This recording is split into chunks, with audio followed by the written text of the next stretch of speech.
কুলে তার সন্তানের লাশ কতটা কষ্ট সেটা সেই বাবাই জানে, সেই মা জানে, যেই মা 10 মাস 10 দিন গর্ভধারণ করে সারা রাত ঘুমাইতে পারে নাই, ভালো মন্দ খাইতে পারে নাই, কত কষ্ট।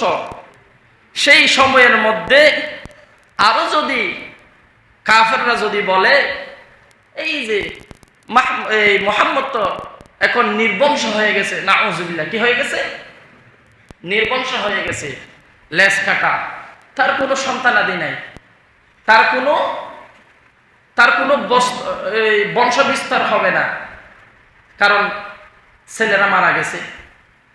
এক তো হলো কালিমার দাওয়াত দিতে গিয়ে পেরেশানি, আর দ্বিতীয়ত হলো কি নিয়ে পেরেশানি? সবাই বলে কি নিয়ে?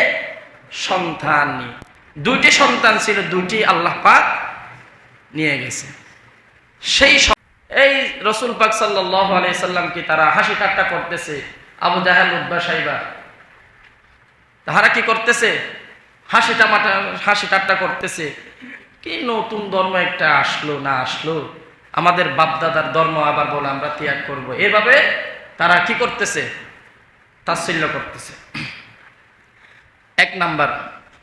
দ্বিতীয় নাম্বার হলো রাসূল পাক সাল্লাল্লাহু আলাইহি ওয়াসাল্লামের যে পুত্র সন্তান ছিল, এক এক করে 2 জন সন্তান মারা গেছে, আল্লাহ তাআলা নিয়ে গেছে। তো এখন দেখেন, প্রথম কালিমার যুগে কালিমার দাওয়াত দিতে গিয়ে তিনি একটু মানসিকতার সবার কাছ থেকে সাপোর্ট পাচ্ছিল না, মানসিক টেনশন। দ্বিতীয়তার মধ্যে আবার যে পুত্র সন্তান ছিল, 2টা ছিল, 2টাই আল্লাহ পাক নিয়ে গেছে। তাহলে তাহার চেয়ে আর কোনো যে পেরেশান, সেই চিন্তা আর কোনো ব্যক্তির হতে পারে? আর কোনো ব্যক্তির হতে পারে?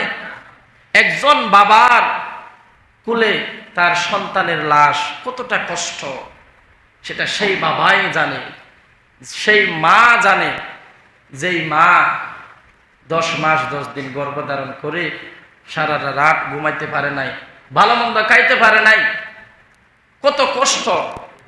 সেই সময়ের মধ্যে আরো যদি কাফেররা যদি বলে এই যে মুহাম্মদ তো এখন নির্বংশ হয়ে গেছে, নাউজুবিল্লাহ, কি হয়ে গেছে?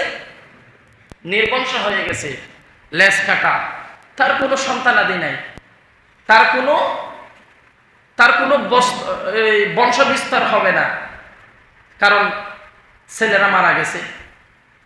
এক তো হলো কালিমার দাওয়াত দিতে গিয়ে পেরেশানি, আর দ্বিতীয়ত হলো কি নিয়ে পেরেশানি? সবাই বলে কি নিয়ে?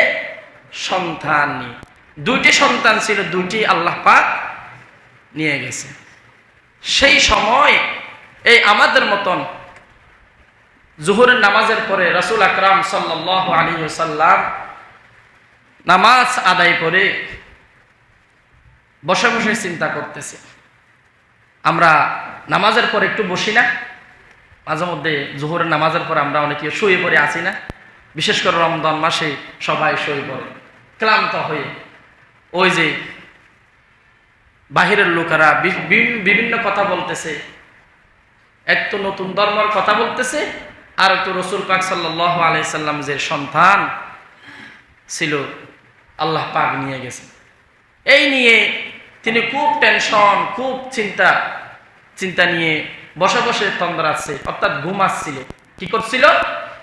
ঘুমাচ্ছিল।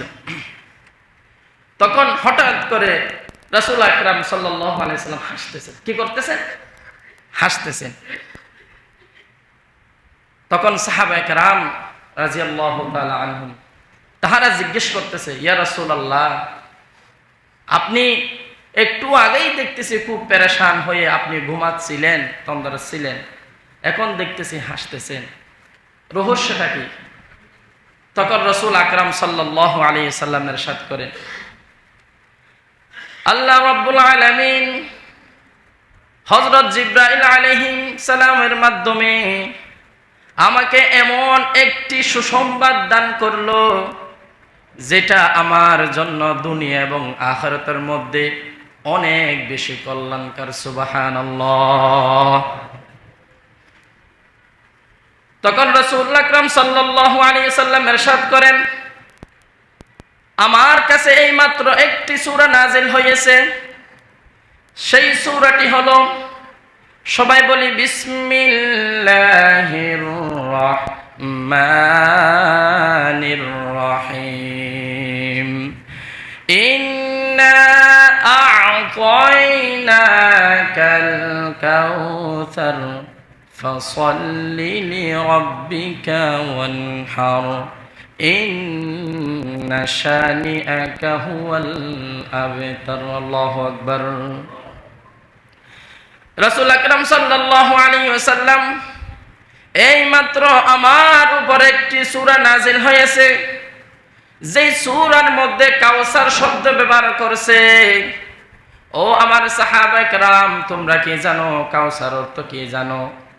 রাসূল আকরাম সাল্লাল্লাহু আলাইহি ওয়াসাল্লামকে তাহারা বলতেছে, ইয়া রাসূলুল্লাহ, আমরা তো জানি না। আমাদের আল্লাহ এবং আমার রাসূল সবচেয়ে বেশি ভালো জানবে। তখন রাসূল আকরাম সাল্লাল্লাহু আলাইহি ওয়াসাল্লাম ইরশাদ করেন, কাউসার শব্দের অর্থ হলো অনেক বেশি কল্যাণকামী। সুবহানাল্লাহ। যেটার কোনো শেষ নাই, যেটার কোনো কি নাই, শেষ